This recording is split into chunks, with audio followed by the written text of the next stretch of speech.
Hello, friends, and welcome back to Stories About Entitled People. Let's dive into a wild tale of garden work gone totally sideways. A few days back, OP gets a call from a sweet-sounding old lady asking for help with some light gardening, weeding, mowing, trimming. Pretty standard stuff, right? Wrong. But before we begin, best way to support our channel is to leave comments, like, and subscribe with the turned-on bell so you don't miss the new video every single day. Here we go. When kindness backfires. Okay, so a couple of days ago, I got a call from an old lady asking if I do gardening work for her, just general weeding, hedge trimming, and lawn mowing. She mentioned in passing that she had a few brambles that needed nipping out quickly. Since I do gardening for a few different elderly people, I didn't think much of it. I asked if I needed to bring any equipment, and she specifically said that everything I'd need was in her shed. Yesterday, I had a day off, and I decided to start early and do a couple other simple jobs beforehand. I don't get paid, but they'd probably break a hip to cut their lawn, so I don't mind. When I got to her house, I realized I was in for a lot more work than I thought. Hedges looked like they hadn't been touched in years. Grass was knee-deep, brambles as thick as my thumb, 3 small tree stumps in the backyard. Regardless, I'd said I was going to do it, and the lady looked like she had trouble just getting out of her chair, judging by the amount of time it took her to answer the door. So I decided to press on and asked her where her tools were. She pointed me to a shed with a door that looked like a dog had tried to chew its way through, judging by the scratches and the general smell. It looked like nobody'd been in there in years, judging by the dust and cobwebs, and the only tool in sight was an ancient-looking push-and-pull lawnmower. Fortunately, I had a pair of secateurs and a pickaxe in my car, so I set to work getting 2 of the tree stumps out. I just used the secateurs to get rid of the brambles and cut the grass down to about 4 inches long. The old biddy watching me sweating my butt off the entire time. I asked for some water halfway through, and she just looked at me like I peed in her shoes. So I went back to work. When I was done, I took them back to my car, and she suddenly started shouting at me to get the F back here with her secateurs. I locked my car and politely told her that I had brought them with me. She didn't look happy, but I just ignored her, and she disappeared from the window, so I thought it was over. A few minutes later, her daughter came storming over, screaming at me and threatening to call the police. I tried multiple times to explain, but she just wouldn't listen. All the noise she was making attracted the attention of the next-door neighbor. He'd been trimming his side of the hedges and had seen me bring my tools. He vouched for me, and the daughter's attitude changed immediately, going from angry screaming to profusely apologetic. I was just done at that point, so I grabbed my tools and started walking to the car. The daughter looked panicked and started trying to guilt me into finishing the job, saying that her mother was just a poor senile old lady and I had to finish the job because I'd promised. I got in my car and drove off, the daughter swearing at me. I got a few angry calls from the daughter and her boyfriend threatening to mess me up. So I'm definitely not going back, even though I do feel bad about leaving someone vulnerable with a big half-finished mess. I'm glad they didn't have my mobile number, though. I made that mistake when I first started helping out. Some people just don't seem to understand that, no, I can't just leave work to buy you fish and chips or take you grocery shopping. Update. On Sunday, the daughter of the nice old lady who gave the old biddy my number came round with a very nice vegetable lasagna as an apology. She's got kids of her own, so she appreciates all the help she can get. Apparently, once I figured out how to block her daughter and the boyfriend's number, they decided to ring the nice old lady. She said they had quite a lot to say, and she was pretty upset that they'd react like that. I got lasagna, though, so I'm going to count this as a win. Consider the fact that everyone living nearby was aware of the state of her yard. A neighbor was working on his own yard nearby and vouched for you. A stranger. I think there's a history here of helpful people getting burned. If the boyfriend's man enough to mess you up, then he can push a mower and cut down overgrowth. And our second story. Behind the registers, the time I watched $312 walk out the door. The store was super busy. Midday on a Saturday, busiest time of the week. Almost every employee was working that day. A few had been called in because of how busy it was. We were having a sale on all clothing items, 50% off their original prices. There was a group of women who'd been shopping for hours, totally cleaning out the clearance section. They had so many items, it was crazy. One of the women asked my coworker if the 50% was off of the original price or the clearance price. My coworker answered her clearly, saying the original price. The girl who was with the woman spoke over my coworker and said it's off the clearance price. My coworker and I both corrected her and told her that it was 50% off the original price again. She nodded, said okay, and went back to shopping. Thinking we'd answered her question thoroughly, my coworker and I went about handling our busy store. About an hour later, we hear someone yelling at the registers, and both of us look up to see what's going on. It's the woman we'd spoken to in clearance, and she's irate. We both just go about hanging clothes, not wanting to get involved because we're already stressed enough with how crazy busy we are. But to our dismay, we get involved anyway. Walking towards us with our manager at her side is the woman who asked us about the sale. She's pointing at us, so angry she's red in the face. My manager walks over and says, "Girls, this customer is saying that you two told her that our clearance sale is 50% off the clearance price." We look at each other in total confusion. We told her the exact opposite. We'd corrected the girl with her when she'd said it was 50% off clearance. Both of us immediately tell our manager this, but she's pissed and she's only worried what the customer is claiming. All of us go up to the registers to take care of it. The woman told the story again. In her version, we'd reassured her that the sale was 50% off the clearance price, and we'd corrected her friend when she'd claimed otherwise. Her friend vouched for this version of the story, and they demanded that they get the discount they'd been promised.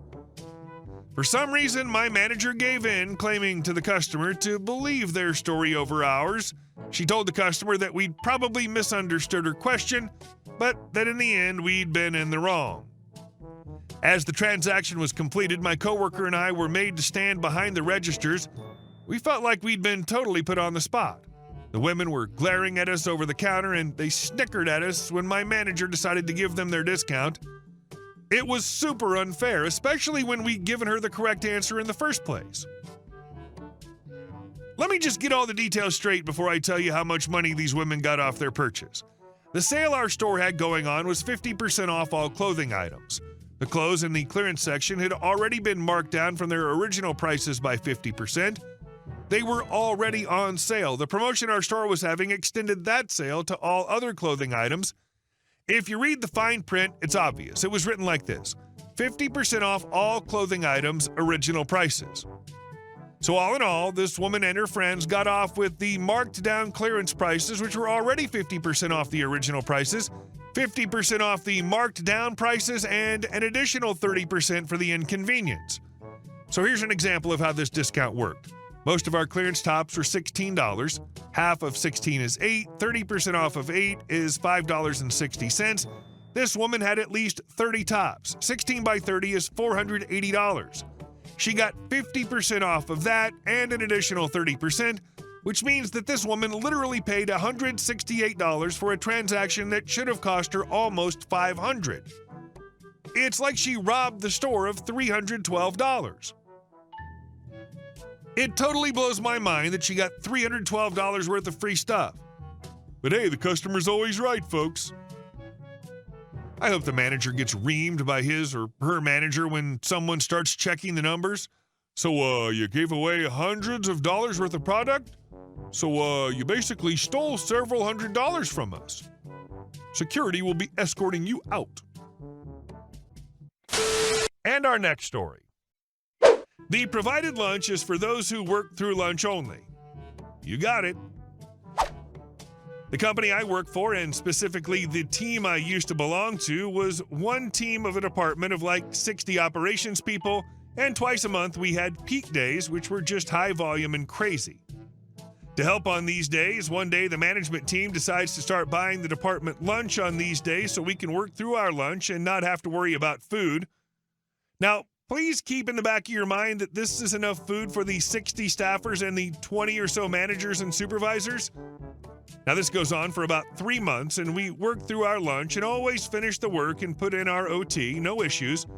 But now it's my manager's turn to set up the food order. But she can't just do that, no. She needs to project her skills, so she makes an announcement to the whole department. It's been brought to my attention that some of you have been taking food and not skipping your lunches. The provided food is for those who work through lunch only. Now, if she'd ended it there, that would have been one thing, but she didn't. She adds, and for the record, OT will not be approved if you take the food. We're providing you lunch in exchange for your time. Barring how illegal this is, we're all pissed and start checking our pay stubs. And sure enough, we were not paid for OT on the last few peak days. Lunch shows up about an hour later, and not a single effing person, outside of the managers, got up and took the food. Not only that, none of us put any OT that day. At the end of the day, the management team tossed all the food. 3 weeks later, on the next peak day, the same thing happens again, and then again on the peak day after that. The next time, the MD, managing director, comes on the floor in the morning and announces there will be a change in the policy. Team, we're tired of ordering food and throwing it away. We're also not keeping up with the volume of work on peak days. Food is anyone who wants to work through their lunch, and of course you will be paid for your OT. In fact, we will be retroactively paying you for unapproved OT on your next paycheck, but we need to get the work done, so let's come together on this. Turns out one of the older ladies who'd been with the company for like 40 years put in a call about what was said and happening to HR and a lawyer. She wanted her OT paid. It got so ugly that HR ended up pulling badge swipes to see what time everyone left for a 90-day period and paid us for any missed OT to the minute past our scheduled time. For some people, it ended up being several $100s. Hard to imagine people this stupid exist, but they do. Like having zero empathy or compassion? WTF? Just put yourself in the shoes of the worker. Would you touch the food if it means staying extra and not getting paid? Hell no. I'll leave on the dot. And our last story. How I made the county regret taking my property for free. I've lived at this place for 20 years and decided it was time to build a new home. Had the plans drawn up and trotted down to the planning department to get the building permit. When they were approved, I returned to pay the plan check fees. Then I was informed that the county planned to widen the road in front of the house as part of a plan to extend the road to a main artery to the north. They wanted me to give them 15 feet along the 250-foot frontage of my property before they would issue the permit. They knew they had me over a barrel, so I agreed. But wait, there's more. I had to pay the fees to make the transfer to the county. I left with my approved plans and a 15 by 250-foot less property and clearly pissed. A year passed, the house got built, and we moved in. But I was still pissed, so I came up with the Get Even plan. The area is relatively flat, and drainage is needed to drain excess water on the rare occasions that we get above average rainfall. There's a 125-foot open drainage ditch along the road that feeds into 125 feet of buried drainage pipe, basically the whole 250-foot frontage. I contacted the county and told them that their drainage ditch was clogged with debris and needed to be cleared out before the rainy season. They agreed and sent a crew. Then I told them that their drainage pipe was also clogged and needed to be cleaned out. Again, they said they'd take care of it.